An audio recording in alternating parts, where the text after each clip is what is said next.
Exodus chapter 38. They built the altar of burnt offerings of acacia wood, 3 cubits high. It was square, 5 cubits long and 5 cubits wide.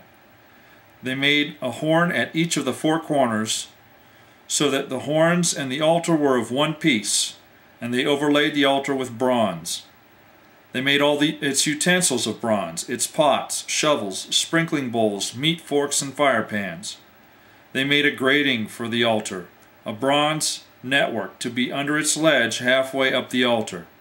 They cast bronze rings to hold the poles for the 4 corners of the bronze grating.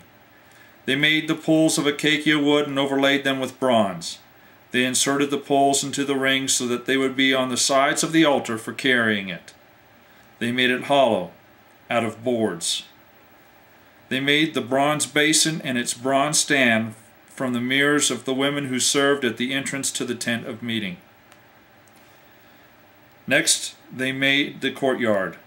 The south side was 100 cubits long and had curtains of finely twisted linen with 20 posts and 20 bronze bases, and with silver hooks and bands on the posts.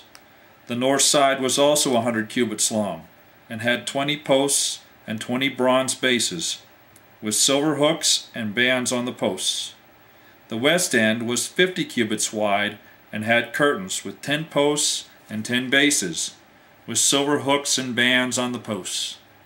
The east end, toward the sunrise, was also 50 cubits wide. Curtains 15 cubits long were on one side of the entrance, with 3 posts and 3 bases, and curtains 15 cubits long were on the other side of the entrance to the courtyard, with 3 posts and 3 bases.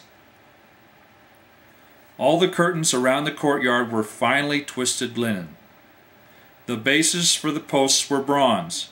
The hooks and the bands on the posts were silver, and their tops were overlaid with silver. So all the posts of the courtyard had silver bands. The curtain for the entrance to the courtyard was of blue, purple, and scarlet yarn and finely twisted linen, the work of an embroiderer. It was 20 cubits long, and like the curtains of the courtyard, 5 cubits high, with 4 posts and 4 bronze bases. Their hooks and bands were silver, and their tops were overlaid with silver. All the tent pegs of the tabernacle and of the surrounding courtyard were bronze. These are the amounts of materials used for the tabernacle of the testimony, which were recorded at Moses' command by the Levites under the direction of Ithamar, son of Aaron, the priest. Bezalel, son of Uri, the son of Hur, of the tribe of Judah, made everything the Lord commanded Moses. With him was Oholiab, son of Ahisamach, of the tribe of Dan, a craftsman and designer, and an embroiderer in blue, purple, and scarlet yarn and fine linen. The total amount of gold from the wave offering used for all the work on the sanctuary was 29 talents and 730 shekels, according to the sanctuary shekel. The silver obtained from those of the community were counted in the census was 100 talents and 1,775 shekels, according to the sanctuary shekel.